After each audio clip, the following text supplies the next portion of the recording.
नमस्कार आप सभी को। वेदांत दर्पण के इस एपिसोड में गुरु शिष्य परंपरा के अंडर ये सीरीज है। उसमें जीवन के प्रति अलग अलग पहलुओं पर बातचीत हो रही है, चर्चा हो रही है और उस पे मार्गदर्शन कर रहे हैं हमारे स्पीकर हैं कार्यक्रम के ऋषि गौतम चैटर्जी सर। सर स्वागत है आपका कार्यक्रम में। Thank you. शब्द ब्रह्म एक शब्द है या एक वर्ड है हिंदी में, ब्रह्म और शब्द। क्योंकि ध्वनि शब्द इस प्रकार से होके ही जैसे वाणी निकलती है, वो शब्द से ही आता है सर। तो इतनी सारी बातें मैं न कह के मैं रिक्वेस्ट करूंगी सर आपको कि ये शब्द ब्रह्म क्या है, या ब्रह्म के साथ में कहाँ इसकी कनेक्शन है शब्द ब्रह्मन के साथ, क्योंकि शब्द से ब्रह्मन को माना जाता है इस प्रकार। और वेदांतिक एस्पेक्ट में वेदांत क्या बोलते हैं इसके ऊपर, वेदांत ही है ये, पर ये कहाँ है, इसके बारे में, शब्द ब्रह्मन के बारे में आज सर आप मार्गदर्शन करें। शब्द ब्रह्म, हम लोग इसमें दो शब्द है। जैसे हम लोग सब्जेक्ट प्रेडिकेट समझते हैं, वैसे ही दो शब्द जब मिलके एक शब्द बनता है तो ये एक शब्द है, शब्द ब्रह्म। जी। तो ब्रह्म तो हम लोग काफी कुछ समझते आ रहे हैं कई एपिसोड्स में, और शब्द भी जानते हैं। हम लोग सोचते हैं कि कुछ अक्षरों से मिलकर जो एक समष्टि बनता है उसको शब्द कहते हैं। लेकिन वैदिक समय में, जिसको हम लोग वैदिक सभ्यता बोलते हैं, उसमें वाक्य को भी शब्द बोलते थे। उसमें वाक्य को। एक कंप्लीट सेंटेंस जो है उसको भी शब्द बोलते थे, और शब्द तो शब्द होता ही था, इसके लिए वाक एक शब्द था। लेकिन ये शब्द ब्रह्म शब्द जो है, ये हम लोग जो आजकल जो चर्चा कर रहे हैं, शब्द ब्रह्म, ये स्पेसिफिकली बहुत बाद में आया है। मतलब वेद, ब्राह्मण, आरण्यक, उपनिषद के भी बाद जब ऋषि भर्तृहरि ने एक ग्रंथ लिखा वाक्यपदीय। जी। वाक्यपदीय के 3 चैप्टर हैं, जिसका पहला खंड ही है, पहला कांड ही है शब्द कांड या शब्द का। ब्रह्म कांड। वहां पर ये पहली जो कारिका बनी थी वो थी कि अनादि निधनम। अनादि निधनम का मतलब जिसकी शुरुआत नहीं हुई है, हमेशा से है, और जिसका निधन नहीं होता है। जी। फिर अक्षर शब्द आया है वहां पर, जिसका क्षर नहीं होता है। जिसका निधन नहीं होता है, मृत्यु नहीं होती है, और जिसका क्षर नहीं होता है, उसे हमारे यहाँ शब्द कहा गया है। और उसी तरह से ब्रह्म का भी यही गुण है, जो जेनेरिक क्वालिटी है। तो हमारे यहाँ जो भी ग्रंथ और शास्त्र हैं, उसको पढ़ने के लिए, जैसे वाक्यपदीय व्याकरण का ग्रंथ है, लेकिन आप इसको सिर्फ व्याकरण की दृष्टि से नहीं पढ़ सकते। इसको व्याकरण की दृष्टि से भी पढ़ना होगा और दर्शन की दृष्टि से भी पढ़ना होगा। इस तरह से वैदिक समय में और उत्तर वैदिक समय में जितने भी शास्त्र और ग्रंथों की रचना हुई है, उसे दोनों दृष्टियों से पढ़ना होगा। सिर्फ गणित की दृष्टि से, सिर्फ व्याकरण की दृष्टि से, सिर्फ विज्ञान की दृष्टि से पढ़ने से हम समझ नहीं पाते हैं। आजकल क्या है कि व्याकरण की कोई किताब है तो उसमें दर्शन नहीं है, दर्शन की किताब है तो उसमें व्याकरण नहीं है। हम लोग को कंपार्टमेंटल स्टडीज में ऐसा ही हुआ है। लेकिन वैदिक समय और उत्तर वैदिक समय में जितने भी ग्रंथों की रचना हुई है, क्योंकि उनकी रचना ऋषि मुनियों ने की है, इसलिए पहले वो जो दृष्टि है, दर्शन है, उसको भी साथ में लेना पड़ेगा। फिर हम लोग व्याकरण भी समझ पाएंगे। तो शब्द ब्रह्म में जो शब्द है, उससे पहले हम लोग ये देखें कि हम लोग अपने इस ऑर्डिनरी लाइफ में, एम्पिरिकल वर्ल्ड में, हम लोग शब्द किसे समझते हैं। क्योंकि शब्द को सही नहीं समझते हैं, कभी अ, अर्थ भी गलत हो जाता है, और जो सामने तथ्य है उसे हम ठीक से नहीं देख पाते हैं। हम लोग दृष्टि दोष जैसे कहते हैं, तो श्रुति दोष भी होता है कि हम लोग को सुनने में दोष होती है। सुनने तो में। अ, उसमें ये है कि बहुत सारे शब्द क्या होता है, ऑर्डिनरी लाइफ में ऑब्सोलीट हो जाते हैं, जी। वो विलोप हो जाता है उसका। बहुत सारे शब्द नए गढ़े जाते हैं। लेकिन ये उतना खतरनाक नहीं है जितना ये कि शब्दों का जब हम लोग दुरुपयोग करते हैं, दुरुपयोग को एम्पिरिकल वर्ल्ड में या सामान्य तौर पर जो एक दो एग्जाम्पल से समझाएं, कि जैसे गंभीर एक गंभीर शब्द है ना। हम लोग बोलते हैं वो लड़का पढ़ाई लिखाई में काफी गंभीर है, सतही नहीं है, बहुत मन लगा के पढ़ाई करता है, गंभीर है। लेकिन इसका दुरुपयोग कैसे हो गया कि अस्पताल में उसकी हालत गंभीर बनी हुई है। तो हम्म। पॉजिटिव से बिल्कुल नेगेटिव हो गया। ऐसा नेगेटिव इसलिए नहीं हुआ कि उसका अर्थ वही है, उसकी कंडीशनिंग बहुत सीरियस हम लोग बोलते हैं ना, वो गलत हम लोग इस्तेमाल कर चुके हैं शब्द का। जी। क्यों, अगर गंभीर को गंभीरता में ही रखते कि संगीत के प्रति, साधना के प्रति तुम गंभीर हो जाओ, जीवन के प्रति गंभीर हो जाओ, तो यही उसका पॉजिटिव आशय भी है। इसका प्रयोग गलत हो गया है, और जिसको आज हम लोग मीडिया कहते हैं, वहां से ये गलती शुरू हुई और समाज में ये फैल गया। हम्म। ऐसे ही एक शब्द है संवेदनशील।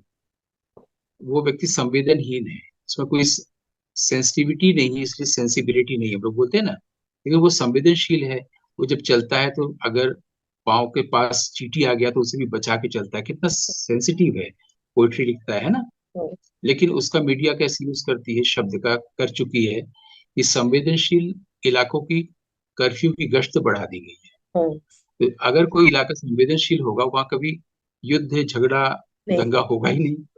समझने की बात है। बिल्कुल। लेकिन समाज इसको ऐसे ही बोलता चला जा रहा है। तो हम लोग एक बिल्कुल ऑर्डिनरी प्लेन से शुरू कर रहे हैं, फिर हम लोग इसको ऑन्टोलॉजिकल प्लेन तक ले जा सकते हैं कि हम लोग शब्दों का कैसे गलत प्रयोग करते हैं। तो मेरा तो अपना ऑब्जर्वेशन ये है और अनुभव ये है, अगर हम लोग ठीक ठीक शब्द का प्रयोग करें तो ब्रह्म लाभ हो सकता है। ये हम्म। एक स्टेटमेंट दे रहे हैं अगर, बहुत ही घोषणा की तरह, तो ये अनुभव से, अनुभूति से और ऑब्जर्वेशन से आया हुआ है कि अगर हम लोग सिर्फ शब्द का सही प्रयोग करें। जैसे एक और शब्द है, अब सीधे हम आ जाते हैं दर्शन में, कि एक शब्द हम लोग समाज में बोलते हैं ख्याति, उसकी ख्याति बहुत बड़ी है, हम्म। और लोग ख्याति पाना चाहते हैं कि मेरी ख्याति बढ़े। लोग आशीर्वाद देते हैं कि तुम्हारी यश कीर्ति प्रतिष्ठा में वृद्धि हो, ये ठीक है। हम्म। जब भी यहाँ पर किशोर महाराज जी आशीर्वाद देते थे तो यश कीर्ति प्रतिष्ठा कहते थे, ख्याति नहीं बोलते थे। लेकिन हम्म। ज्यादा कई लोग ख्याति का भी आशीर्वाद देते हैं। अब आपको दर्शन की ओर ले जाए, दर्शन में ख्याति का मतलब होता है जो धोखा है। जैसे दुर्योधन को धोखा हुआ था ना, कि पानी है कि सूखी जमीन है, जहां उसने सोचा कि सूखी जमीन है वहां पानी निकला, और जहां पानी वो सोच रहा था वहां सूखी जमीन निकली। ये हम्म। जो धोखा है, दृष्टि दोष। तो दृष्टि का दोष है, या वो प्रतीत हो रहा है। हम्म। जैसे मरीचिका में पानी प्रतीत हो रहा है ना, रस्सी में सांप प्रतीत हो रहा है। तो ये जो धोखा हो रहा है हमें, जो विभ्रम हो रहा है, हम्म। हमें जो इल्यूशन दे रहा है, इसको ख्याति कहा गया है सांख्य दर्शन में। ख्याति, इसको मास्टर्स क्लास में पढ़ाया जाता है होगा बच्चों को। तो ख्याति उसे कहते हैं कि जहां पर हमारे पास कोई किसी चीज का भ्रम है, धोखा है, हम अनरियल को रियल समझ बैठे, हम्म। है ना। वेदांत इसको बहुत ही इम्फेसाइज करते हुए बोलता है कि हम लोग को रियल की तलाश नहीं करनी चाहिए। हम लोग को बस ये देखना चाहिए कि अनरियल को कोई, हम लोग जो रियल मान बैठे हैं हम्म। उसको हटाना चाहिए। तो अनरियल को रियल मान बैठना ये ख्याति है। और विद्यार्थी आगे पढ़ते होंगे कि ये भी 5 प्रकार की होती है: आत्म ख्याति, असत ख्याति, अख्याति, अनिर्वचनीय ख्याति, है ना, अन्यथा ख्याति। ये ख्याति के प्रकार पढ़ाया जाता है कि बुद्धिज्म में कैसे ख्याति को देखा गया है। जो इसको पढ़ लेगा वो तो जीवन में कभी ख्याति प्राप्त करना नहीं चाहेगा। वो बोलेगा हमको जी। सुख्याति और कुख्यात होने से बेटर है कि हम कुख्यात हो जाए, लेकिन ख्याति मुझे नहीं कुख्यात, चाहिए, हाँ। है ना। जी। जैसे एक और शब्द है चरित्रहीन। हम्म। तो हमने शायद किसी एक एपिसोड में बोला होगा, चरित्रहीन का मतलब ये नहीं होता है जो समाज ने अपना बना रखा है। चरित्रहीन का मतलब है कि हम लोग विभिन्न चरित्र निभाते रहते हैं, पति का, पत्नी का, बेटी का, वेटर का, वाइस चांसलर का, राष्ट्रपति का, है ना। तो ये जो कैरेक्टर्स निभाते रहते हैं, इससे जब हम लोग ऊपर उठते हैं तो जो हम्म। चरित्र विहीन हो जाते हैं, वो चरित्रहीन होना है। सुनने में पोजीशन। अजीब लगेगा कि मुझे गर्व है कि मैं कैरेक्टरलेस हूँ।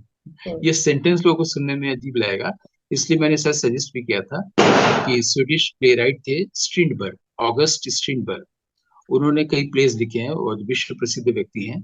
जैसे फादर है, जूली है, ड्रीम प्ले है, गॉस सोनाटा है। तो उन्होंने भूमिका में इसको बाकायदे लिखा भी है कि कैरेक्टर लेस होना क्या है, और उन्होंने सही जगह से लिखा है। उसके लिए हमें ग्रीक या लैटिन रूट तक भी जाने की जरूरत है, उन्होंने सही लिखा है। या हम लोग शेक्सपियर वगैरह को भी पढ़ते हैं, लेकिन हम लोगों ने शब्द का दुरुपयोग कर दिया है। अब वो इतना रूढ़ हो गया है कि हम लोग उससे बाहर नहीं आ पाते हैं, है ना। तो अगर हम इसकी समझ रखें कि किस शब्द को हम लोग कैसे बोल रहे हैं, सही बोल रहे हैं कि नहीं। कई बार लोग हमें कहते हैं कि आप जो हैं बहुत कठिन बोलते हैं, कठिन लिखते हैं। उसका कारण क्या है? हम उपयुक्त शब्द बोलते हैं। जैसे कि दृष्टि दोष प्राय सुना हुआ है, श्रुति दोष नहीं है, लेकिन हमको कहना है कि हमको सुनने का दोष हुआ, तो हम वहां दृष्टि दोष कैसे कहें? श्रुति दोष ही कहेंगे ना। या अनेक स्तरीय शब्द सुना हुआ है, अनेक स्वरीय नहीं सुना हुआ है। तो अगर हम अनेक स्वरीय बोलते हैं, लिखते हैं, तो कठिन लगने लगता है। यानी जिससे हम फैमिलियर नहीं है, रेगुलरली नहीं बोलते हैं उसको, उसको पहली बार जब सुनते हैं और उसको जब पढ़ते हैं, तो वो हमारे लिए कठिन हो जाता है। तो क्या बुराई क्या है अगर हमको थोड़ा कठिन लगे और नए शब्द सीखें? जैसे एक शब्द है, वैदिक शब्द है कि अनुश्रव। अनुश्रव का मतलब होता है कि ये जो वेद है, ज्ञान है, ये सुनने की चीज है, ये पढ़ने की चीज नहीं है। इसलिए आज तक किसी को किताब पढ़ के बोध नहीं हुआ है, न बुद्ध को न कबीर को। कबीर ने तो डिक्लेयर ही कर दिया है कि मैंने कभी कागज कलम छुआ ही नहीं है। तो यही होना भी चाहिए, ये सुनने की चीज है। अब सुनना भी दो प्रकार का होता है, या तो हम गुरु से सुने, या हम सीधे उस अनहद नाथ को सुने जो कबीर साहब ने सुना था, है ना।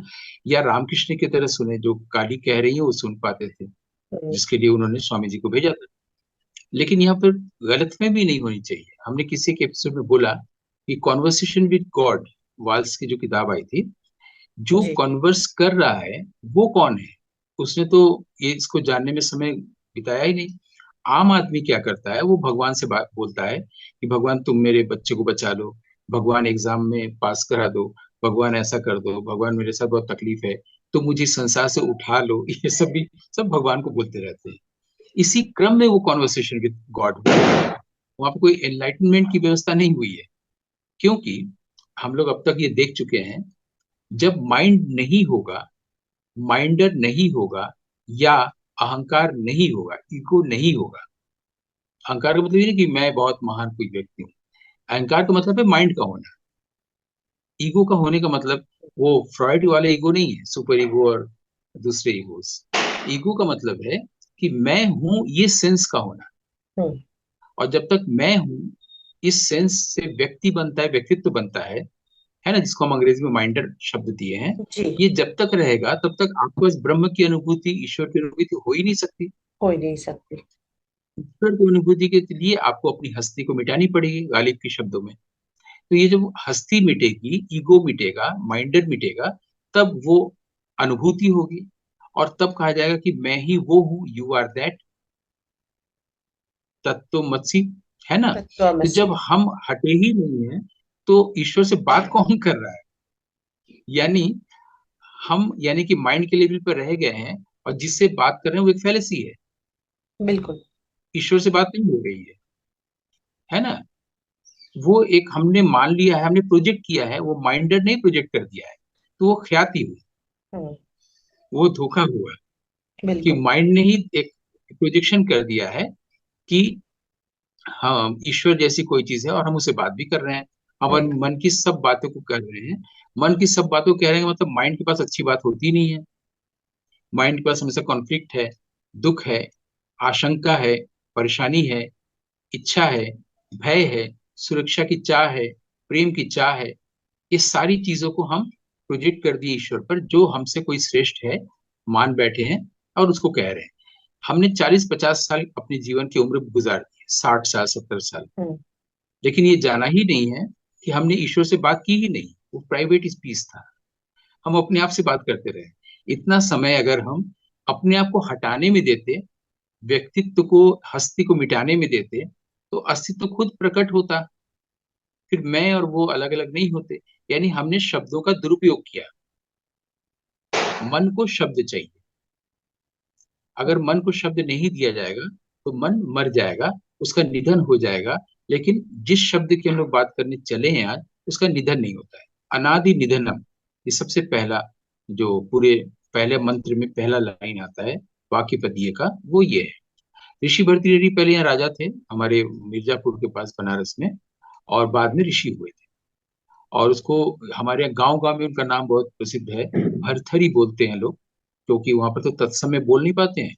हम लोग जो किताब वगैरह पढ़ पढ़ के या लोगों से सुन के बड़े हुए हैं, वो भर्तृहरि बोलते हैं, ऋषि हम्म। भर्तृहरि। वो पहले राजा थे, और उन पर इनका समाधि भी बना हुआ है चुनार के पास, यहाँ काशी से थोड़ी दूर पर। वो काशी क्षेत्र ही है, वाराणसी से थोड़ा बाहर है।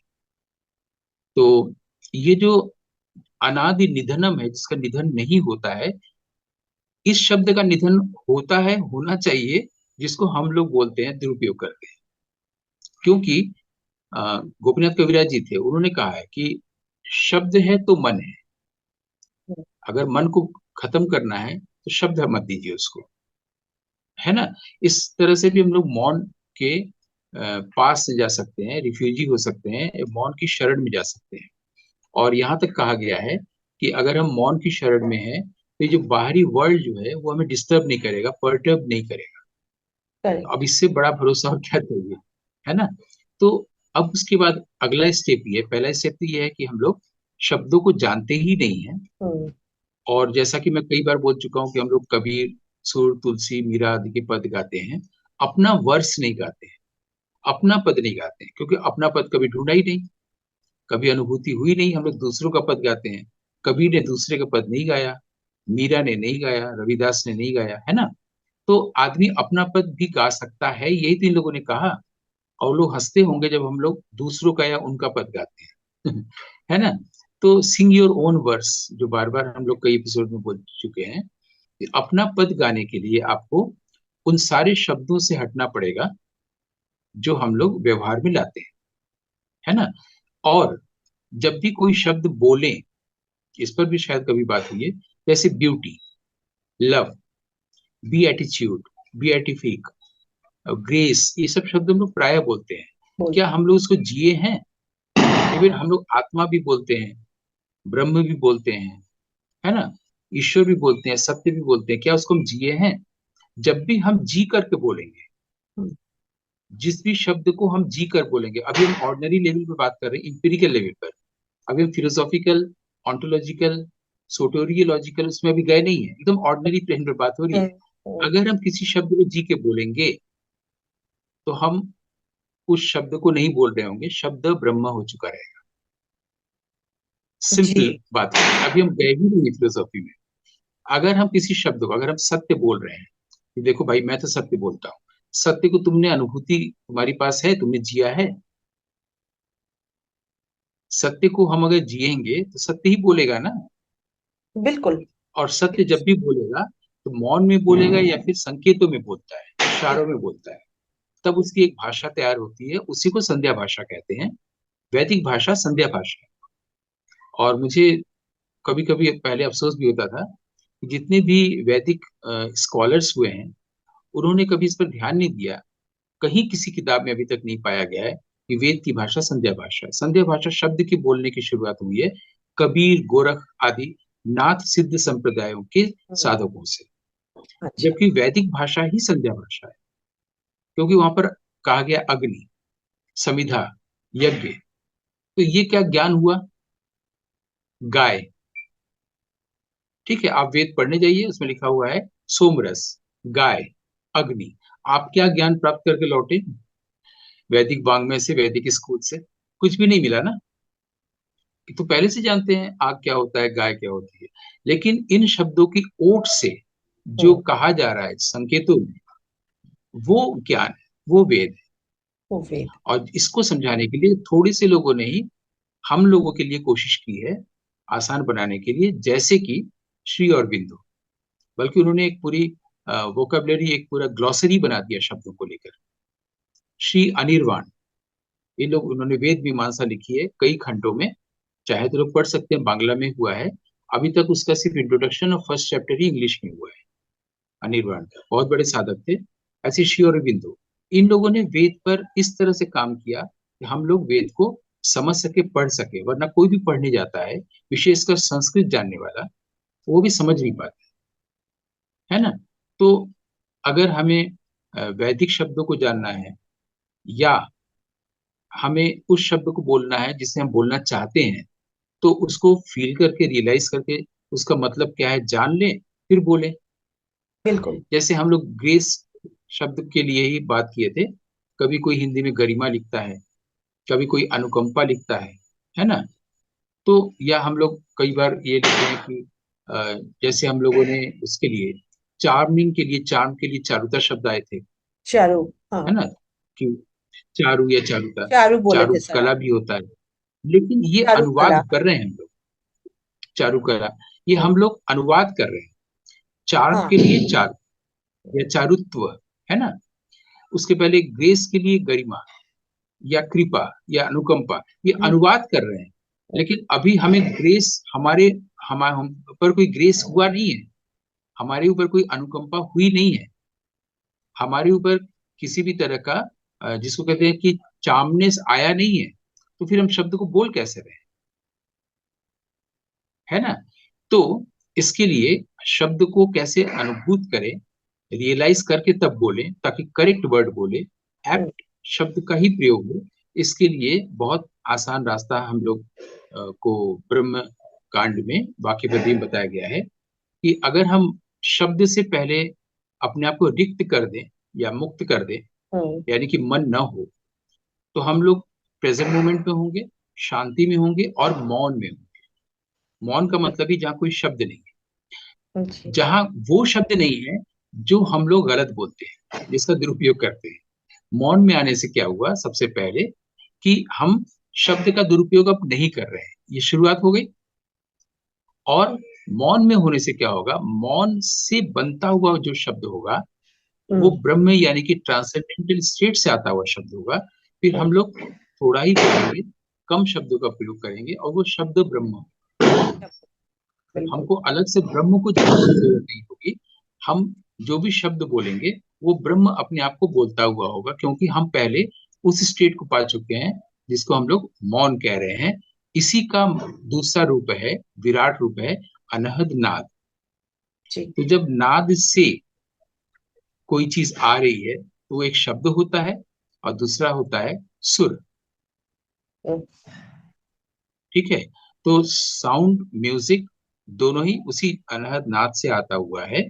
और हमारे यहाँ ये भी कहा गया है शब्द के बारे में कि ये जो अ, आप्त वचन होता है, जिस शब्द का अंत नहीं है, यानी आप्त वचन का मतलब जो कह दिया गया वो रियलाइज्ड सोल ने कहा है, रियलाइज्ड ऋषि ने कहा है, और वो अमर है। आप्त वचन, इसका कोई काट नहीं है, इसका कोई विलोम नहीं है, आप्त वचन। तो शब्द के लिए ये भी कहा गया है कि आप्तोपदेश शब्द, शब्द की परिभाषा दी गई है ब्रह्म के स्तर पर, आप्तोपदेश। अभी हमने आप्त वचन बोला है ना, आप्त वचन का मतलब ट्रुथ से भरा हुआ शब्द, जिसको आपने जिया है। कोई भी कर सकता है इसको, एक दूध वाला भी कर सकता है, एक इसको विद्वान भी कर सकता है। तो आप्तोपदेश, आप्त उपदेश, आप्तोपदेश शब्द। अब ये कहाँ कहा गया है, ये कहा गया है न्याय सूत्रों में। ऋषि अच्छा। गौतम ने न्याय की, न्याय संहिता के न्याय सूत्रों की प्रतिष्ठा की। अब लॉजिक। न्याय सूत्र में कहा गया, हमने बोल दिया, कहाँ कहा गया है, तो हम्म। पहले अध्याय के पहले खंड के 7वें सूत्र में कहा गया है। मुझे अच्छा। लगता है कि ऐसे बोलना चाहिए। अभी एक दो महीना पहले मैं लखनऊ में था एक कॉन्वर्सेशन में या कॉन्फ्रेंस में, तो वहां पर मुझसे पहले एक वक्ता बोल रहे थे, विषय प्रवर्तन करने में पूरा एक वाणी का जादू बनाते हुए, जाल बनाते हुए, उसमें वो ये भी बोल गए कि अ, नाट्यशास्त्र में लिखा हुआ है कि संवाद ही संगीत है। अब नाट्यशास्त्र में कहाँ कहा गया है, अगर आप विद्वान हैं तो विद्वान की तरह से बोलेंगे ना। नाट्यशास्त्र में कहा गया है, कहा गया है, किस अध्याय की किस कारिका में कहा गया है। अब लोग ढूंढेंगे नाट्यशास्त्र में, ढूंढेंगे ही नहीं, सारे लोग इसको दोहराते चले जाएंगे, और दोहरा रहे थे। 3 दिन का कॉन्फ्रेंस था, लोग इसी को और डिटेल इम्प्रोवाइज कर रहे थे कि संवादी संगीत। दरअसल नाट्य शास्त्र के किसी भी कारिका में ये आया ही नहीं, कहा ही नहीं गया है। इस तरह से ख्याति होती है उस व्यक्ति की, क्योंकि उसने शब्द को अपने मन से गढ़ के बोला, झूठ बोला, सत्य नहीं बोला, तो ये ख्याति है, धोखा हुआ। जी। तो उस व्यक्ति की ख्याति हुई। हाँ, उस व्यक्ति की ख्याति हुई, लेकिन ख्याति यहाँ पर धोखा है। मैंने पहले ही बोला था कि हमने कुछ भी बोल दिया। ऐसे ही मेरे पास वो पीएचडी डिसर्टेशन आते रहते हैं, किसी का वो पढ़ने के लिए, तो उसमें ये कहा गया है, एक जगह लिखा था कि जो नाट्य शास्त्र में राग शब्द जो आया है, राग शब्द आया है नाट्य शास्त्र में, लेकिन वो गाने के या स्वर सन्निवेश के स्तर पर नहीं, रागात्मकता के स्तर पर। अंग्रेजी में लिखा हुआ वो डिसर्टेशन था, तो उसमें मेरा ध्यान गया कि नाट्य शास्त्र में राग शब्द आया है, लेकिन राग जो हम लोग गाते हैं उस अर्थ में नहीं, जो कि बृहदेशी से आया है, क्लियर है उसमें लिखा हुआ है। लेकिन रागात्मकता के अर्थ में आया है, सेंस में आया है। अब ये अगर किस चैप्टर के किस कारिका में है, किस वर्ष में है ना। और आप तो पीएचडी कर रहे हैं या कर रही हैं, आपको तो और इसमें फुट नोट्स में डालना चाहिए, आपको तो बाकायदे कोट करना ही चाहिए ना। अब लोग इसको दोहराएंगे, फिर ख्याति होगी, धोखा होगा कि नाट्यशास्त्र में राग शब्द आया नहीं, सब लोग बोलने लगे, क्योंकि यही भीड़ की भाषा होगी। पूरे नाट्यशास्त्र में राग शब्द नहीं आया है, और ये पीएचडी डिसर्टेशन में है। तो मेरा ये कहने का मतलब है कि जब कोई कॉन्फ्रेंस में ये बोल रहा है, और जब कोई पीएचडी डिसर्टेशन में ऐसा लिख रहा है और कोट नहीं कर रहा है, तो उससे ख्याति बनती है, धोखा होता है, रस्सी साफ समझ में आता है। इसलिए मैंने बोला, ये जो न्याय सूत्र में कहा गया है कि आप्तोपदेश, आप्त वचन जो होता है, वो शब्द है, ये 1.1.7 में कहा गया है, ऐसे कोट करके बोल रहे हैं, ताकि लोग स्पेसिफिकली वहां जाए और उसको समझे। तो शब्द को जी के बोलना शब्द ब्रह्म है, ऐसा हम लोग आज इस एपिसोड में इस निष्कर्ष पर पहुंचे। जी। अगर आपको लगता है कि कुछ नहीं हुआ है, और स्पष्ट कर सकते हैं, क्योंकि इसमें तो वेदांत के बहुत सारे सूत्रों को लेकर बहुत बोला जा सकता है। हमने सरल रूप से संक्षेप में सिर्फ ये समझाया, पहले इंपिरिकल लेवल से फिलोसॉफिकल लेवल तक ले गए। हम लोग शब्द को कैसे बोलते हैं, हम लोग शब्दों को कैसे बोल सकते हैं या बोलना चाहिए, ताकि हम लोग को वेदांत भी न पढ़ना पड़े, और हम लोग खुद ही, हमारे ही शब्द हमारी आप्त वचन हो जाए। जी बिल्कुल सर, ये बहुत कुछ इसमें सामने आ रहा है, और जब आप बोलते हैं तो और शायद और इसकी शाखाएं और अलग अलग अलग अलग ध्यान में आता रहता है कुछ चीजें ऐसी। तो अगले इसलिए वैदिक एपिसोड ऋषियों ने भी जो वेद की रचना की थी, सॉरी, मुझे एक शब्द याद आ गया, शब्द की बात हुई तो जब वैदिक ऋषियों को भी लगा कि अभी इसकी बहुत शाखाएं और बन सकती हैं, तो वैदिक प्रातिशाख्य बना, इन्हीं शाखाओं के, प्रातिशाख्य। हम लोग उसको भी कभी पढ़ सकते हैं, उसको भी बात कर सकते हैं। सॉरी, मैंने आपको इंटरप्ट किया। बिल्कुल सॉरी नहीं, क्योंकि ये तो क्रम चलता ही रहेगा सर। हम लोग अगले एपिसोड में इसको और भी और बिंदुओं पर आप बोलें इस पर कि कैसे बोलना चाहिए और किस प्रकार वो क्या होना चाहिए, इस पर आप बोलेंगे। बस एपिसोड यहीं पे समाप्त, विराम दे रहे हैं। वही जो आपने बोला सर कि ग्रेस और कई शब्द है जो शब्द का अर्थ बिना सोचे बोल देते हैं या प्रचलित में बोल देते हैं, सब आपने बताया ये सब चीजें। तो उसे आपने बोला था कि मन में वो बने हैं क्या, वो ग्रेसफुल बने हैं, वो जिए हैं उसमें, खुद टेस्ट किए हैं व्हाट इज ग्रेस, खुद फील किए हैं इसको, ब्यूटी या ग्रेस वट एवर भी, क्या मैंने खुद किया है, बिना किए, बिना समझे, बिना उसमें डूबे, बिना नहाए, बिना कुछ भी उस शब्दों का यूज करते जाते हैं। तो बिना बने जाता है ये। तो इसलिए वो शब्द जो है कैसे हो जाता है, क्या वो रूप धारण करती है, फिर बाद में भ्रम पैदा करती है, ये सब आपने बताया।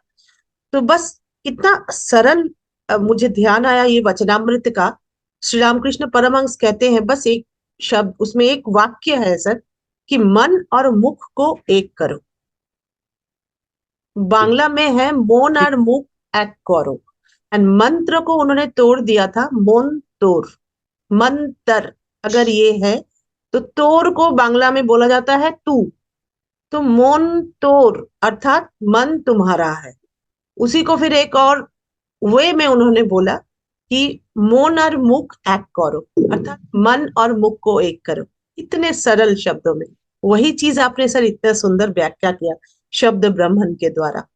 बस इसी के साथ ये एपिसोड यहाँ हम लोग विराम दे रहे हैं। समाप्त तो नहीं, अभी आगे और क्रम है इस पर वेदांत दर्पण में। मिलते हैं अगले एपिसोड में। प्रणाम सर, बहुत बहुत धन्यवाद। नमस्कार आप सभी को। Thank you.